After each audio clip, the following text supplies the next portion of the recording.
Hi, everyone. I'm Data Goswami. This is Rebecca Greenway, and thank you so much for joining us for the Mark Mobius pitch competition. In just a moment, we'll have a word from our sponsor, Mark Mobius. We've gathered about 9 finalist teams from all over the globe, mostly sourced from our partner universities like IIT, AUC, Uniandes, and many more. So we're very thankful to those partners for nominating these teams. So with that, I'll pass it to Mark Mobius, who will say a few words before we get going on pitches.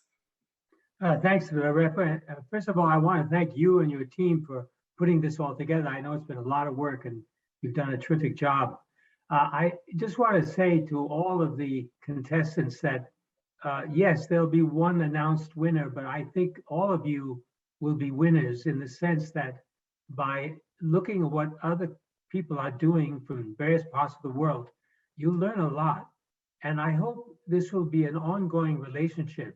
Regardless of who the winner is, we want to keep in contact with you and hopefully guide you in your future adventures and your helping you in your success with your company. So again, I want to welcome you all. Thank you for your participation. And I look forward to the results and look forward to further communication with all of you. Thank you. Awesome. Thank you so much. So if we have the first team on, Mark, is a thumbs up. Is first team on? All right, second team, I would get ready to go because we are about to make you live.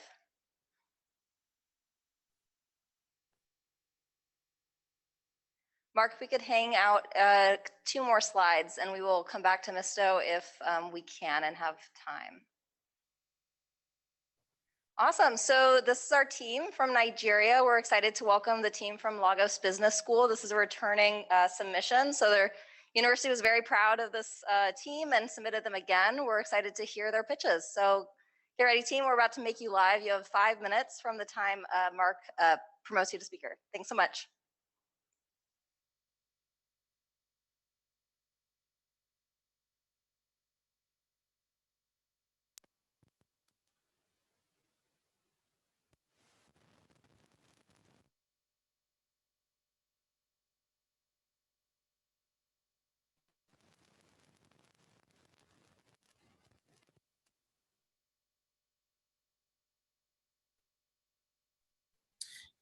Okay, please confirm if you can see my screen. Yep, okay. You're good to go. All right, thank you. So this is Sridhar Tent from Lagos Business School, Nigeria. I'm on call with my CEO and founder, Bidemi, and my name is Samuel. I'm CEO and co-founder. Basically, in Africa, we've seen a very big boost of e-commerce retail in the last few years. But despite this boost, we still see 90% of transactions are made via informal retailers. These informal retailers consist of the small brick and mortar stores, tuck shops, kiosks by the street, and they are the ones that we wish to empower at Trader Tents. Trader Tents is an on-demand service platform that wants to reimagine ordering and delivery for small retail stores in emerging markets using mobile communications and payments.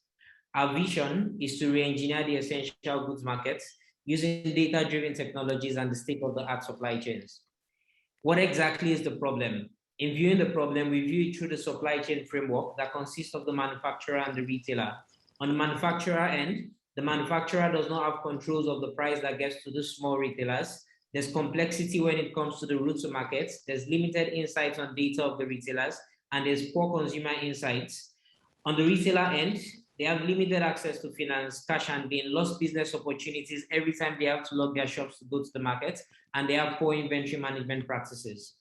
The solution we're actually offering is to build a trader community that creates opportunities for retailers and build a robust sales network that allows manufacturers to reach these retailers easily.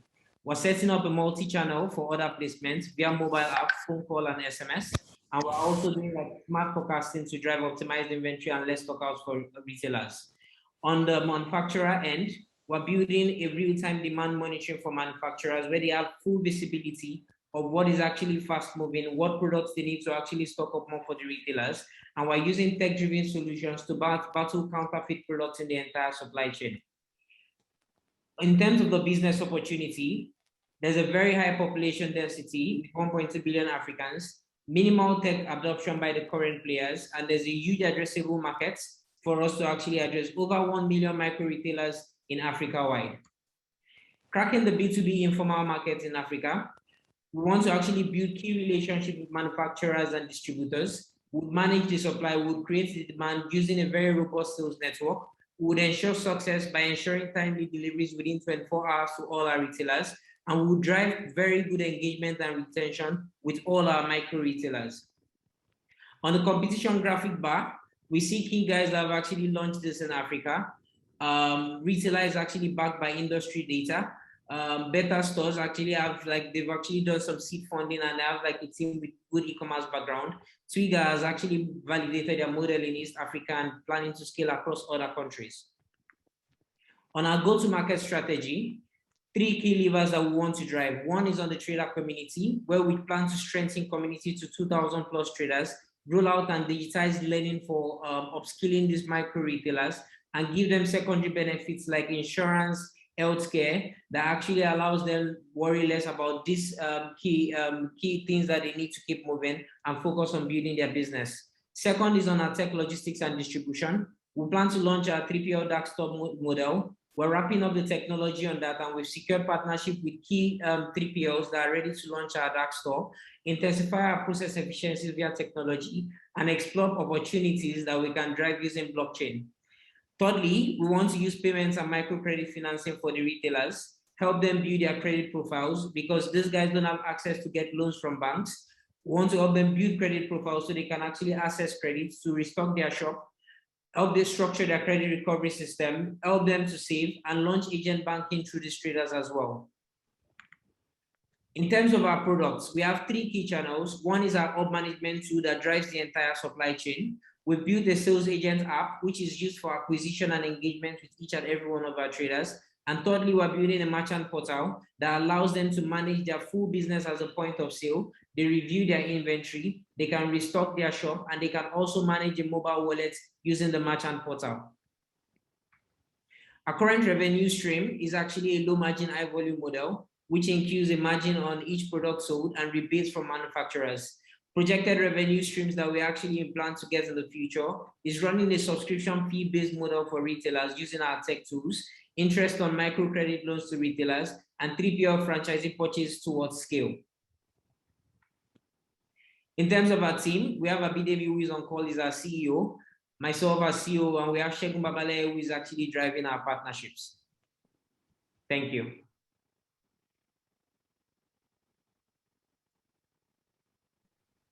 Awesome, thank you so much, team. Please remember to go ahead and join that Q&A session. For those webinar participants, feel free to join as well. Our featured judges are Oliver and David. David is in person today. Thank you so much for helping out. And I think with that, could we move on to the next team? Thank you so much. Thank you. Awesome, we are at an in-person presentation.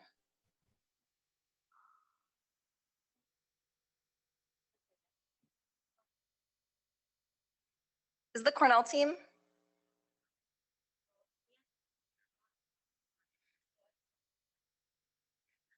We'll take a momentary pause. We do have an in-person presentation next.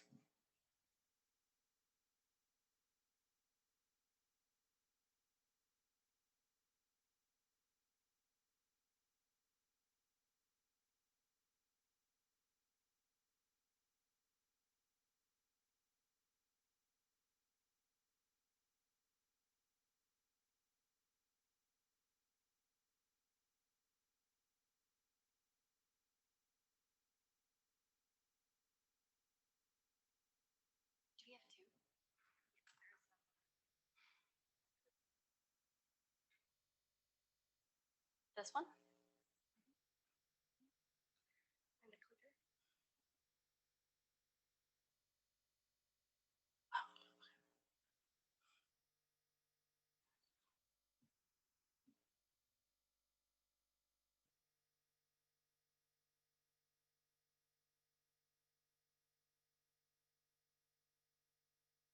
Sorry?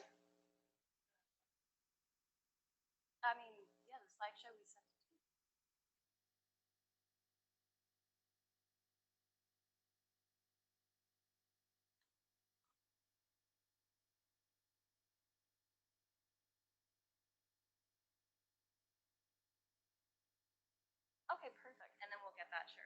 Okay, well, it was going up. Okay, that's fine. That's fine.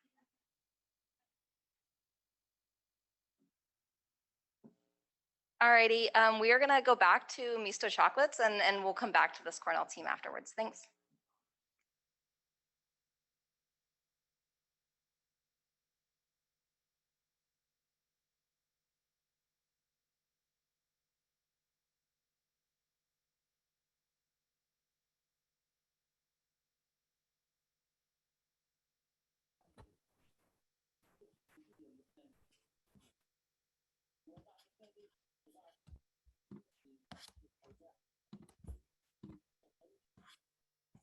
Hello, hello everyone.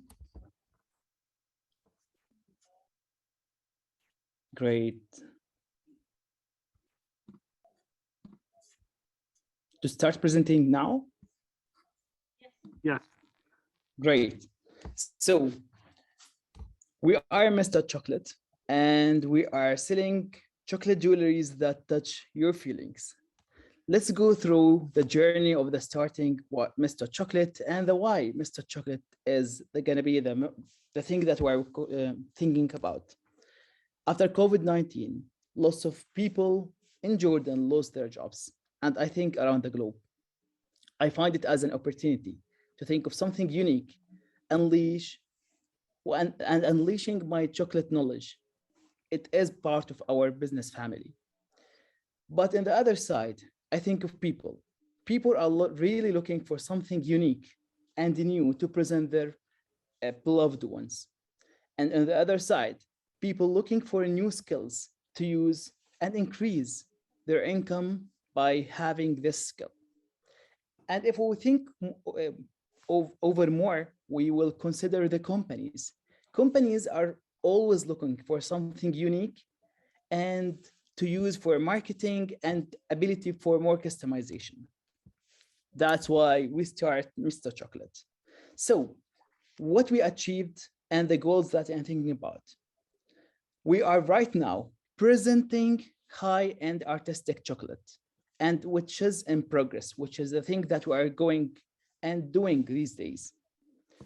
After that, we will develop our vocational chocolate academy to start engaging with the community and opening more opportunities to other people to open their shops and chocolate factories.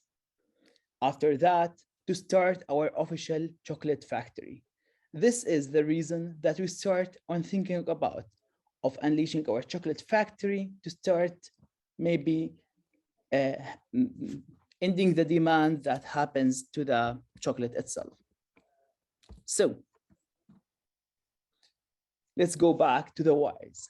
Why people usually want our that chocolate? It's satisfy of being different. It is selling in a good price, join the elite level of community and enjoy the taste of chocolate. And other that, the packaging, the way of packaging is very unique. Why business is looking for our chocolate, it's a branding way and also to resell it for a bigger prices. Let's now talk about the trigger, process, and reward, which is to why we want to build the habits in the mind of the users. The trigger gonna be when people want to buy jewels at the birthday and private occasions. And other that, when they remember the art and perfect taste.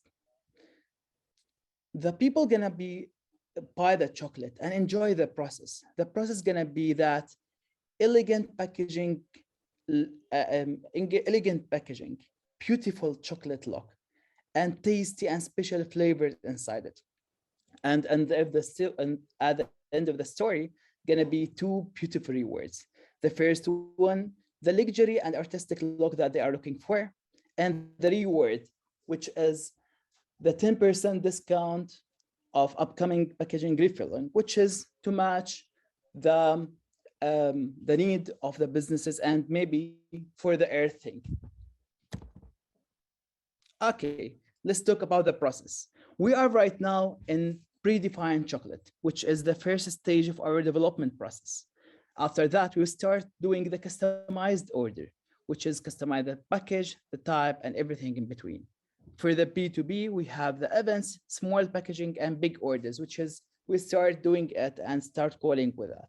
And after that, with Chocolate Academy was gonna be online and offline academy. For the profit equation, we have right now as a chocolate selling, we have this chocolate profit equation. And right now we are sadly not getting that much profit, but we are bootstrapping. For the competition analysis, we are right now competing with others and having the package customization and the chocolate customization. And soon we will start our factory and physical shop.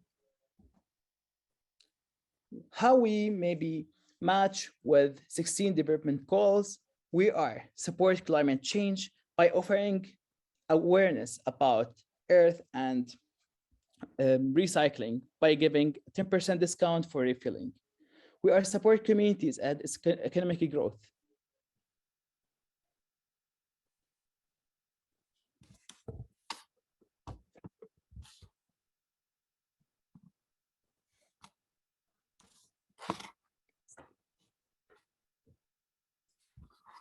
Hi. Hello, thank you. Remember to join the breakout room for your judging. Yeah.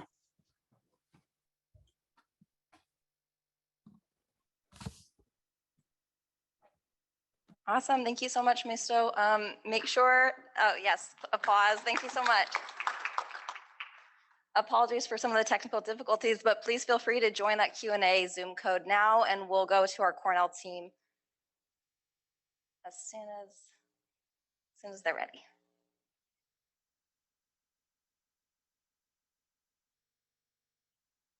Awesome. So the Cornell team is presenting Humans to Humans, an accelerator for emerging market ventures in the emerging markets. And they're going to do a quick technical test just in case. Yes, thank you. Just to figure out if our clicker works. So. No, it doesn't. Okay, so we're gonna do a Wait. Okay. By the way, I don't think I need a mic. This is right. yeah Oh. for the people that aren't here. Here. Okay. And then is this the other one? Hello? Hello? Okay. You on this side? Sure. This is right and this is left. Sorry for the technical difficulties. We're the only ones in person and somehow it seems more difficult, right? So Who would have thought? exactly. Okay. Good afternoon. We're the Humans to Humans team. I'm Clémence Bruguier, the founder. And I'm Jocelyn Patel, the E CEO. Since I was in high school, I've always been passionate about making an impact in emerging markets. So for my sophomore year of college, I was actually looking for a work opportunity in that space. And somehow it seems like I couldn't find anything. Seems like you need 20 years of industry experience to be able to work in ESG. I thought, geez, really? I'm capable and I want to make an impact. And so are the 260 students across North America and Europe. Students always struggle to find a work opportunity. For students in emerging markets, it's that much more difficult. And our generation, more than ever before, believes in that triple bottom line: profit, planet, and purpose. We want to care about the work we're doing. Entrepreneurs, on the other hand, are always looking for a highly skilled and very inexpensive workforce. And for those in emerging market, it's that much more difficult to have access to that human capital. And as entrepreneurs, we know that connections are invaluable. So we totally understand how entrepreneurs in emerging economies crave that bridge to developed economies to boost their companies' cross-cultural collaborations. Indeed, more than 165 million entrepreneurs across Africa, Southeast Asia, and Latin America that have ESG-led ventures are faced with this issue. And more than 256,000 students across North America and Europe are struggling to find those purpose, work-driven opportunities, which, hey, makes this a perfect thriving to marketplace. We've realized that there are a lot of many disconnected actors in this field who are as invested as we are about investing in those making an impact in emerging countries. So We've partnered with a lot of entrepreneurship hubs and a lot of world-class university clubs, and we act as the connector. We source our entrepreneurship talent from Morocco, Togo, India, Ecuador, Nepal, Mexico, and many others. And we also recruit our top student talent across the US, the UK, France, Spain, and Italy. We're also in the process of finalizing our partnerships with the UN Migration, Stripe, and WeTracker for added tools and resources when entrepreneurs and students work together. As you can see, humans to human is that human connector.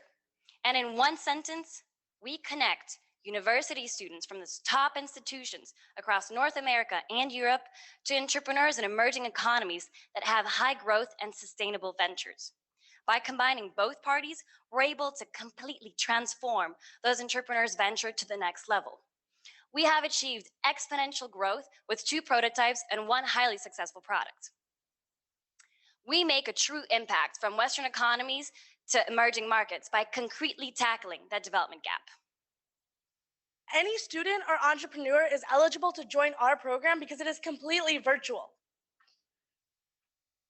Based on our past success, we are currently preparing for our second H Accelerator program in 2022. Meet Nandi. She is a phenomenal spinach farmer and female entrepreneur from South Africa. She joined our program when her business was about to fail. She was on the verge of bankruptcy. However, these 3 students came together and completely transformed her business.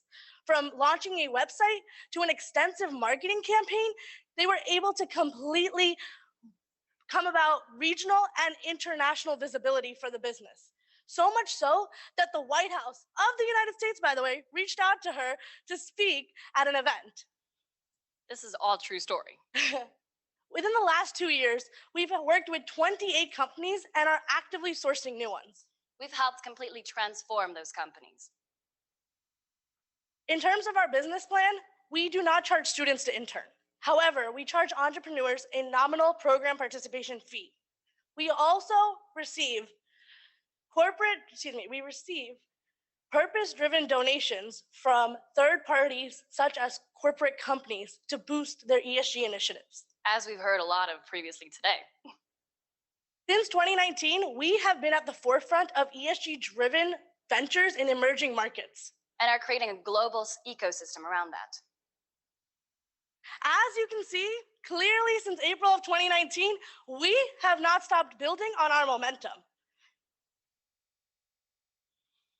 This is our skilled. This is all possible to our team.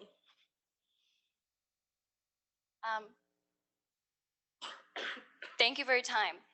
Maybe it's possible if we enter our last page. Our last slide isn't there, but. Thank you.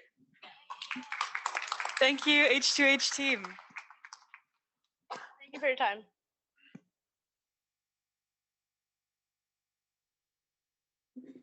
Okay, next up we have Off-Grid from India. Whenever you're ready, guys.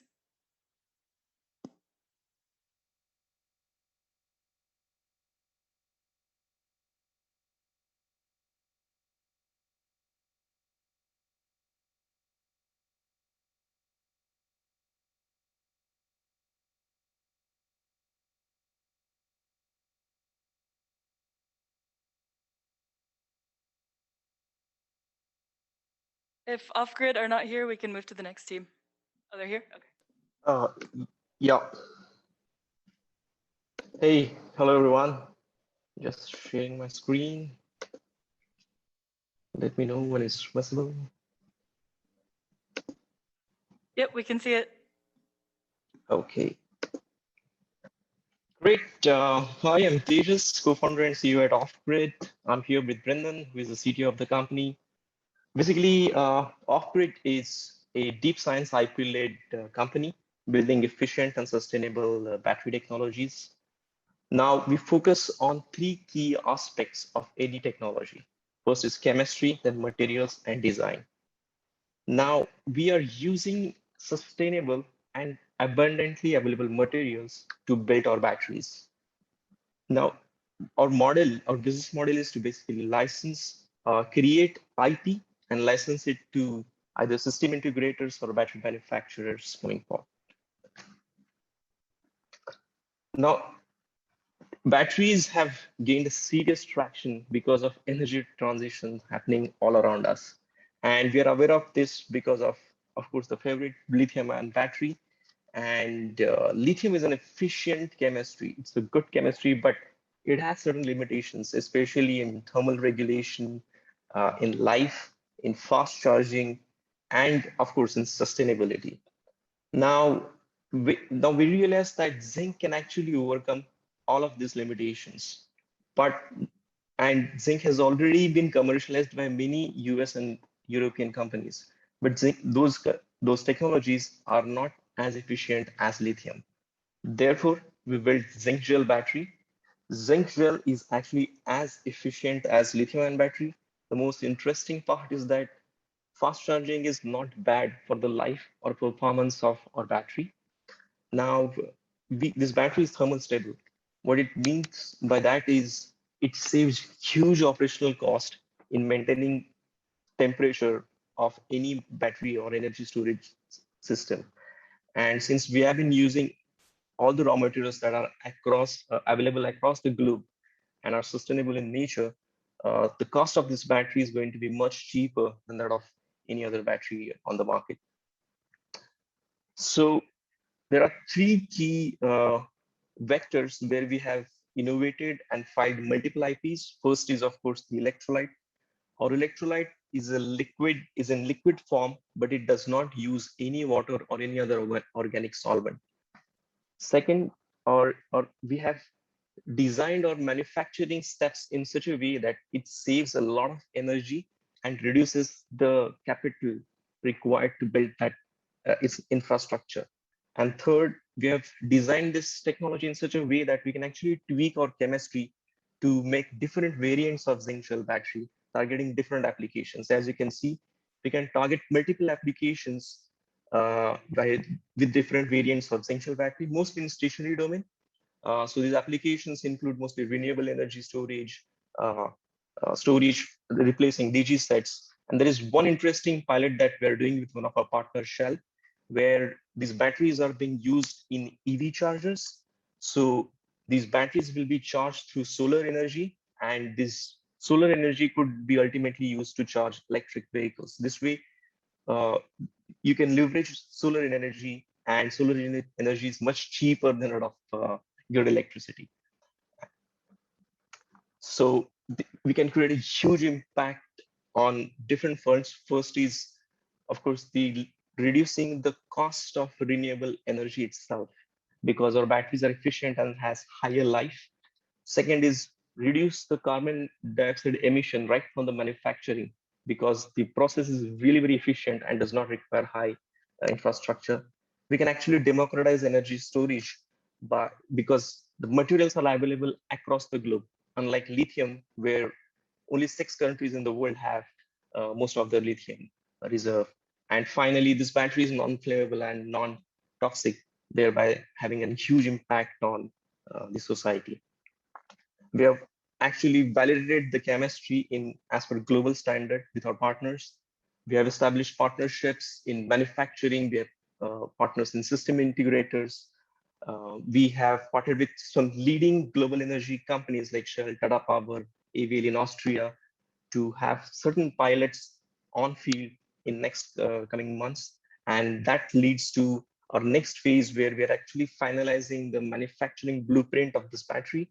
And we are going to start pilots in next 5 to 6 months with these partners. We are a phenomenal team of both technical and business experts. We have mentorship from both academia and industry. We have partners that could help us bring customer insights. Our team has deep expertise in electrochemistry, mechanical engineering, electrical engineering, and design. And we are here to create an impact, not only creating a profitable energy storage, but also sustainable in nature. Thank you.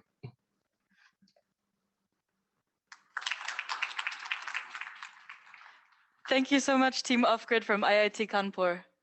If you would join your Q&A session now, that would be great. Sure.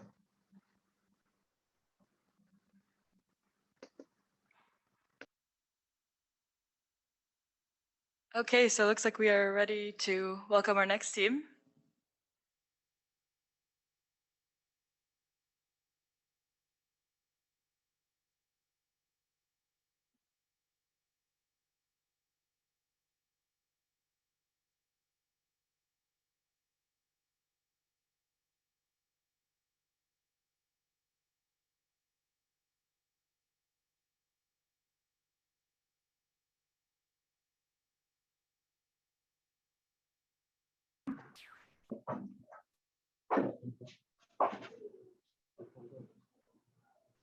Hi everyone, my name is Edward Lamte and I'm the Managing Director of Coastal Gig. We are proudly powered by AMG Ghana, one of the leading producers of agri fertilizer in the sub-Saharan African region. Over 100,000 students are admitted into our tertiary universities almost every year. Please permit me to share my screen.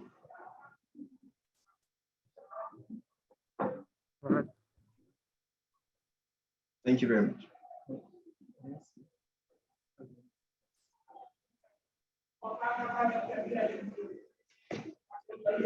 Over 100,000 students are admitted into our tertiary universities almost every year. Now, all students are supposed to loiter around in search for hostel facilities for accommodation. This leads to students sometimes going through all sorts of fraudulent schemes by so-called housing agents. Sometimes these students are also kidnapped. This is a very alarming situation in our country and in our society. Parents are very worried about this particular situation. Therefore, we sought to find a solution to this particular problem. Then comes in HostelGate.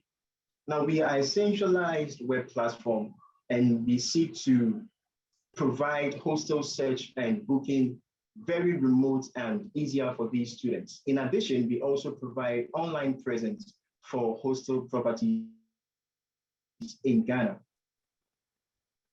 Now, when it comes to the benefits, before I touch on the benefits, I would like to say that after we programmed our website, after we had built this robust system, we decided to run some tests to see how adaptable and how effective our business plan would go. So we signed on 9 facilities in 3 major universities in the country. Now, out of these 9 campuses, we have been able to receive in the first month about 360 students using our platform to fill a whole facility. We are yet to receive the other bookings in the coming weeks from the 8 other facilities. Now, this has proven that our system and our platform is very adaptable based on the feedback we've had from these facility owners and the managers, as they've given us the feedback about the fact that it helps them to run their system paperless, and it also helps students to be able to book from the comfort of their homes just from a call away, and they are able to get these rooms without any hassle. Now, the other benefits that we offer with our platform is that we also help to create an online social networking platform across all campuses in the country. We also help managers to also have that kind of online presence with their properties, something that is not common in our country and is the first of its kind. Now, we also have an e-commerce section on the platform, which helps students with skills to be able to market their skills and create jobs for themselves, to be able to have access to people who would harness these skills for them to make ends meet with it, even as they're in school. Now, we also have these hostel owners and managers who are able to keep records digitally, and also this is a very positive front, because that transitions from the traditional booking process to an online process where students are not supposed to go to these facilities about 10 miles apart from their locations. They are able to do that from the comfort of their homes. Now, when it comes to the competitive aspect, we are currently having about 2 major competitors in our country, that is Get Rooms and Ghana Hostels. Now, with our edge, we have multiple revenue streams, which they don't have. We also have dynamic services, which they don't have, and then also a room picker aspect of the platform, as well as approval for owners. Now, when it comes to the markets, now we have about 100,000 students. We want to factor in our competitors. We expect our first year to accumulate about 10,000 bookings. That gives us a revenue of about, if we are to factor in our costs and then the price that we are charging for each booking, that gives us close to about $60,000 in the first year. Now, these are the other facilities that the platform has. We have the educational platform that allows students to share documents for other students to benefit from. We also have a blogging site. We have other stores where students can also advertise their products to help market their products. Now, scalability. How do we scale our business? How are we able to make our business scalable? We have the booking aspect, which we've started with. Now, we expect that we use the user base that this booking brings in, because it brings in students to help us. That it brings okay, in we are at time, unfortunately, but thank you so much, Team Hostel Gig from Ghana. Great job. If we could give them a round of applause. Please move into your Zoom room for the Q&A.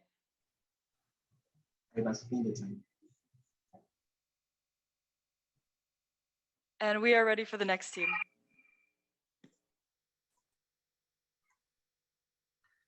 Hello, can you hear me? Yep, we can hear you. Okay, let me share my screen. Can you see it?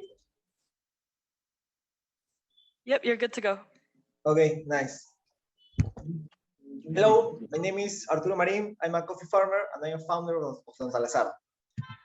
Good news for the coffee industry. The coffee is the second most popular drink in the world after water. Its consumption has increased dramatically in recent years, and the total coffee market is valued at $200 billion a year. This growth in the coffee industry should be good news, but it is not. The current model of the coffee industry is not sustainable, neither for the environment and neither for the coffee farmers, and we are experiencing a huge negative impacts in climate change. First, we have a dramatic increase of global temperature. Second, we have a huge alteration of rain patterns. Third, a lot of pests and diseases are affecting our planet. For example, the coffee rust that killed a lot of coffee plantations in Peru and other countries in 2013. If we don't change this, the available land for production will be cut in half by 2050. And we are seeing, for example, Brazil, because of it and the frost, they have lost a lot of coffee plantations all the country.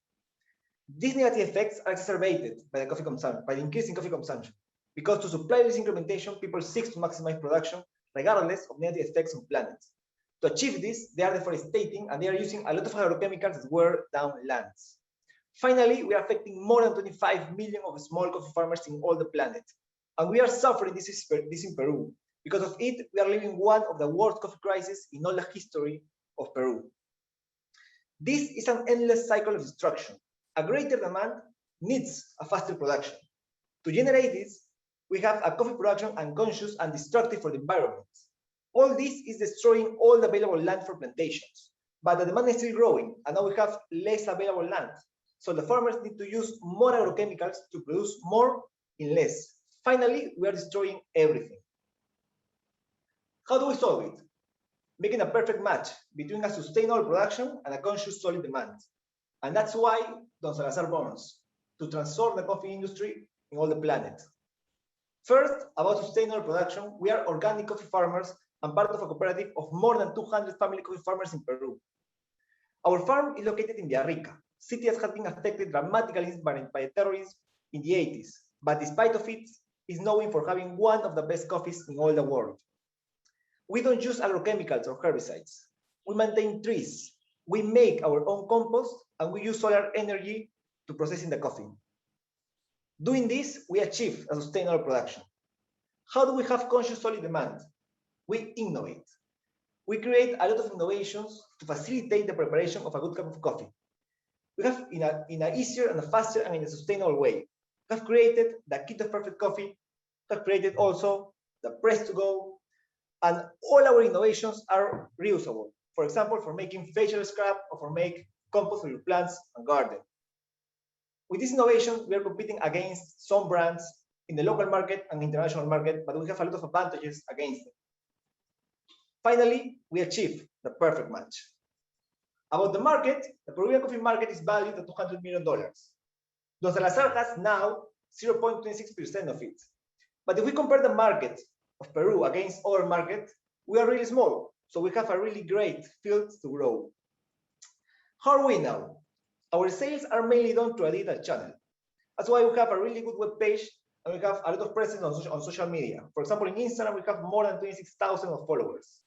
Also, we have presence in a lot of stores all Peru. So our business is profitable. That's how our net sales grow by 3 times year-over-year with own capital, and we have created several new jobs in this time. Also, we have good projections for years coming, and our numbers are safe. This proves that our business is replicable and scalable. What else? We are going to scale first with our program We Can All Be Coffee Farmers, where our clients could adopt a coffee plant and receive monthly coffee for their own plantation. Then, if we grow, we can expand our good practices to have more than 200 coffee farmers of the cooperative, and then we could move to all cooperatives. We are the perfect team to make it real because we are a multidisciplinary team that covers all the areas of the business: the finance, commercial, marketing, logistics, farming, coffee bar. And in our farm is in charge Lucila Contreras. That is a great example of a woman leadership in rural areas. We know that we are the indicated because we have won a lot of awards and have been recognized in several newspapers. In summary, we have a business with purpose. We cover all the axes of the business perfectly: the environment, our relationship with suppliers, customers, shareholders, workers, and we have positive impacts to several SDGs that nowadays are so important for our planet. To finish, I want to ask you to help us. Help us to transform the coffee industry in all the world, because we know that together we can make a change. And join us in a good cup of coffee. Thanks. Okay, thank you so much, Team Don Salazar. Sean and Diana, if you would please make your way to the lobby.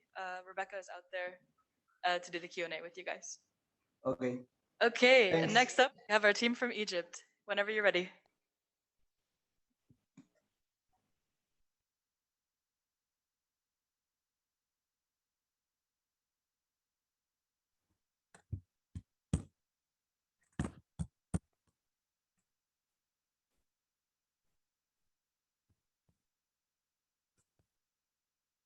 Hello?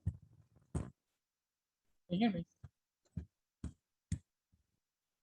Hello. So my name is Abdul Hamid Sharif from the American University in Cairo, Sustainable Development Program, and I'm here to introduce our startup Alginor. Our team is diverse. We have business, finance, and accounting. We have sustainable development, biotechnology, nanotechnology, mechanical engineering, and we are currently recruiting for food technologists and quality control.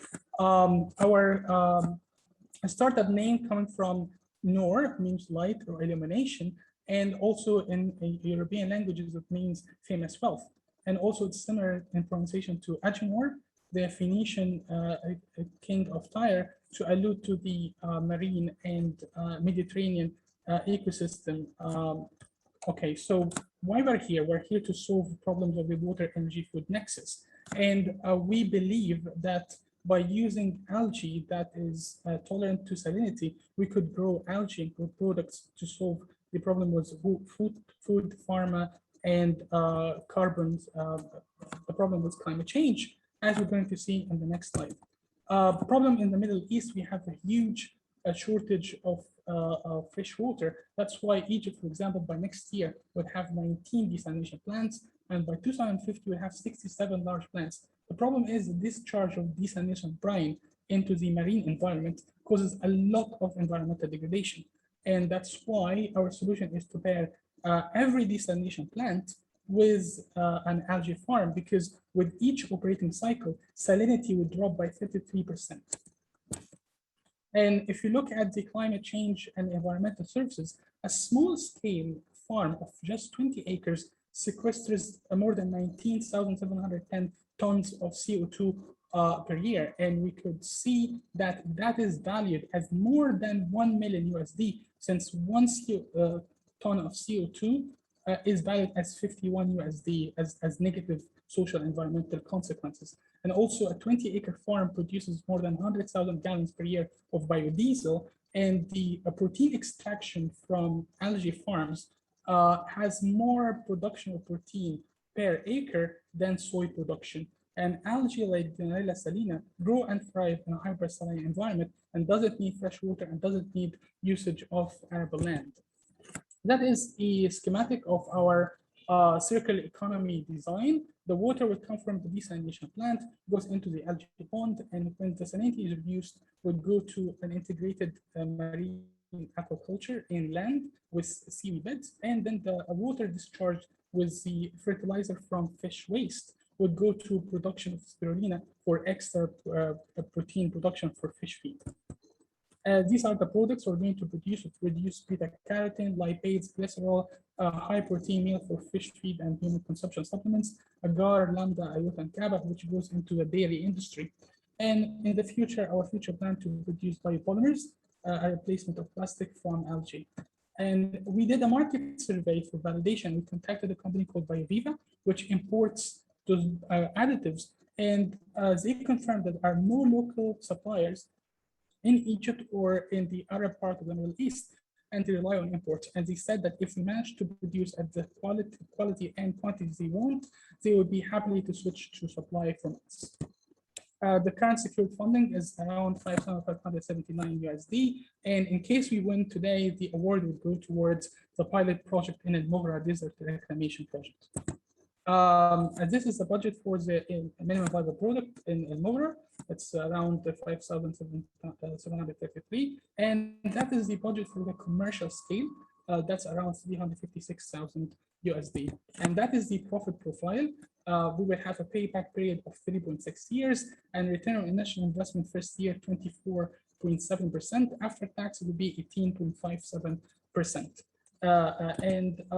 We didn't account for the carbon credits. We believe in 5 years we'll be able to claim carbon credits as well. There'll be extra income. And we believe in Alginor that friendships and contacts means alliances, and alliances means opportunities. And these are the organizations we have already contacted and we got positive feedback and support from. These are our future plans, and we're currently here in 2021, and possibly by 2030, we'll be able to mature in our operations and franchise our model and to get into the Gulf Cooperation Councils like Saudi Arabia, United Arab Emirates, Qatar, Bahrain, Sultanate of Oman, and our end game to be able to move not only from food and feed and pharma, also to the biopolymer industry. And that is our team contact. Hopefully we'll be receiving your questions, comments, and possibly investment offers. Thank you.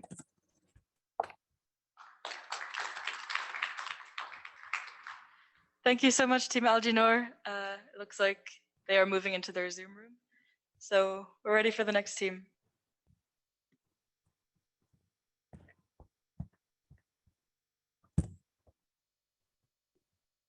Okay, it's not allowing me to share my screen.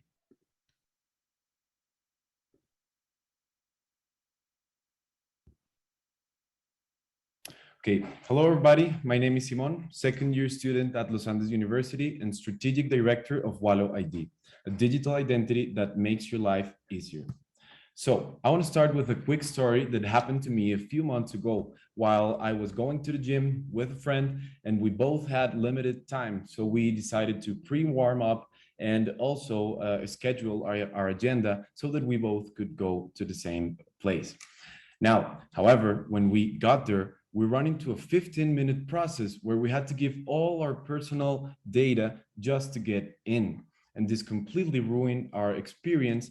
And plus, we messed up our warm-up. Now, this is a bigger problem since losing 20 minutes of your time in a chaotic city like Bogota, Colombia, can mean missing the last bus to your home, or also run into a hard traffic or danger hours that you better not be outside for insecurity. Now, these 20-minute processes are very present in our daily activities, since because of insecurity, we as users have to validate our identities to access to product or services by constantly giving our data. Now, on the other hand, commerces and institutions have to collect this data and also validate that it's accurate before providing the service.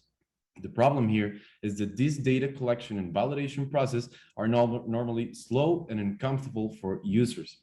Actually, Colombia is the third country in which citizens take more hours to complete a procedure, with an average time of 7.4 hours, and regionally 5.4 hours. And that's why we created Wallo ID, a digital document that let users to quickly hand out and validate their identities from their phone, allowing to reduce this validation and data waiting times and giving users a quick, safe, and private way to transfer their data from one place in order to have a safe and awesome experience for both agents. Now, who are these two agents? Well, we have two types of users, the data givers and the data receivers. So for the givers, we offer a digital document that you can feed with all your personal information so that when you're asked for it, you'll just present your Wallo ID. Now, for the data receiver, we offer an API that allows this data to be quickly collected and validated with multiple governmental sources and use of biometric technologies. So this is our actual functional prototype, and this is the common process in which you'll get your registration account, will validate your identity with multiple internal processes, so that when someone asks for your data, you'll just have to authorize this transaction without fulfilling any forms. Now, for our market, we identify 4 of our main competitors, and we differentiate ourselves from them by first reaching not just online channels, but also offline processes that still need the presence of the person. And also, we want to provide a full service in which we include not just data collection, but also validated data. So for each of this data transaction, we charge the data receiver, $0.29, and this costs us $0.07 including the network, computing, biometric, and government match costs, leaving us with a 76% gross margin without fixed costs. Now, for our market, we picked universities for our target market because we think they have multiple validation processes in which we can easily improve them with Wallo ID, and we estimated this market with $15.6 million. And for our total addressable market, we evaluated in $1 billion problem, including social security shipment companies, social clubs, universities, and government that are constantly asking for data and validation processes. So to accomplish this, well, to reach our plan is to partner with 10 universities for our prototype. And then we estimate to, in our 5th period, have follow up to get 34 million processes not using paper, and more than 1 million users reducing their waiting timelines.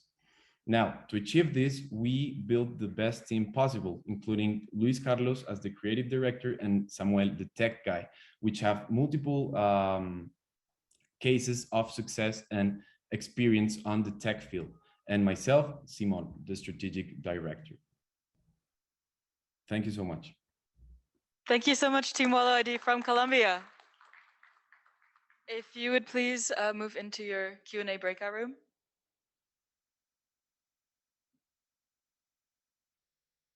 And we are ready for the next team.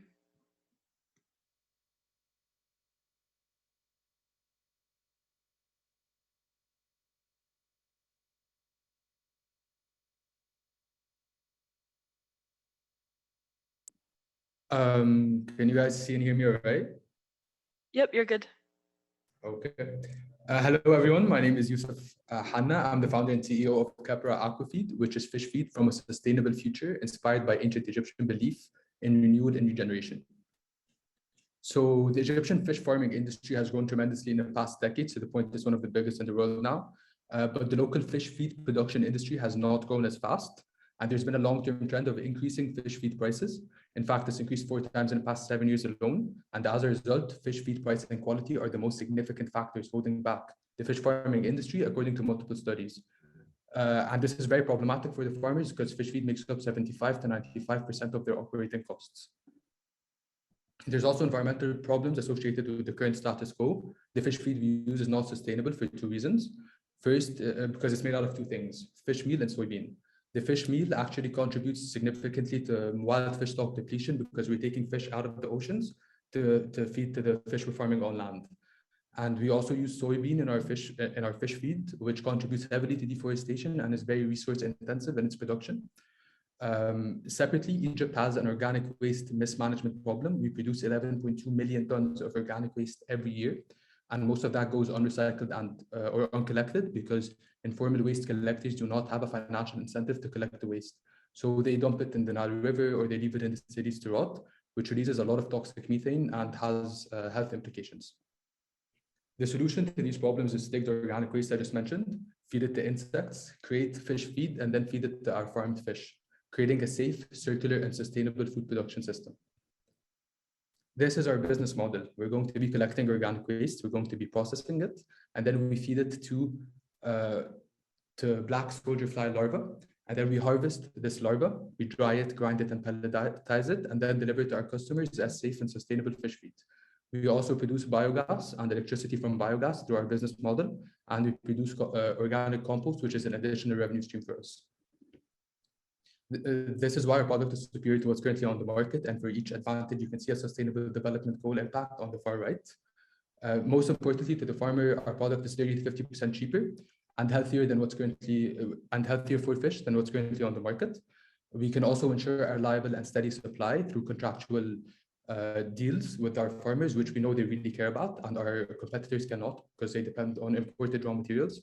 We're a carbon negative product. We're removing emissions from ecosystems as opposed to producing new emissions, like what's currently on the market.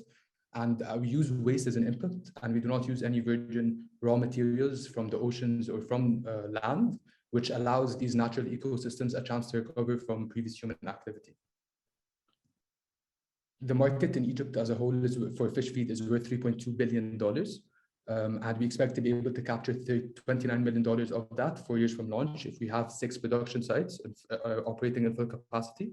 In addition, the market is underdeveloped as a whole. We do not have direct competition. No one is using this technology in Egypt or in our target regions.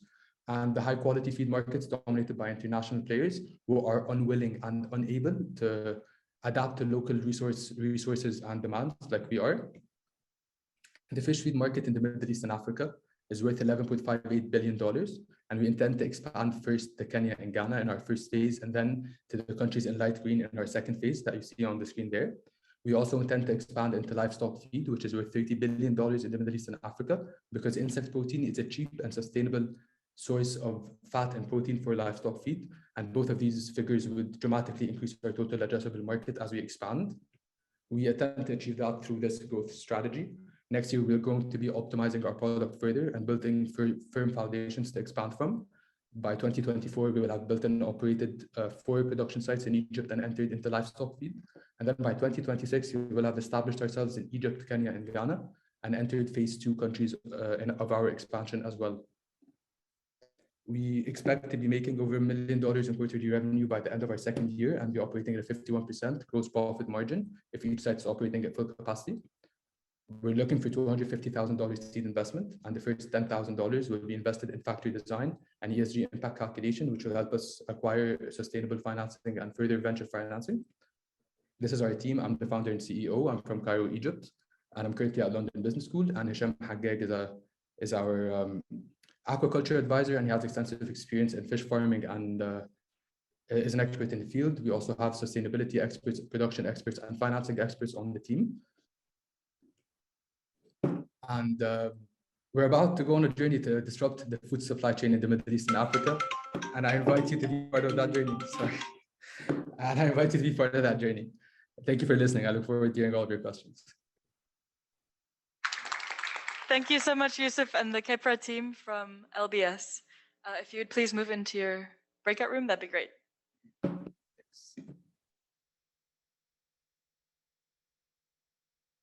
And I believe that wraps up all our businesses that are presenting today. So with that, we have a few thank yous. The first being to Mark Mobius for sponsoring our pitch competition for the next 4 years. If we could give him a round of applause. Massive, massive thank you to Mark. Another big thank you to all our teams that presented today, our esteemed judges for joining us in person and online, and of course to Lourdes for making this all happen.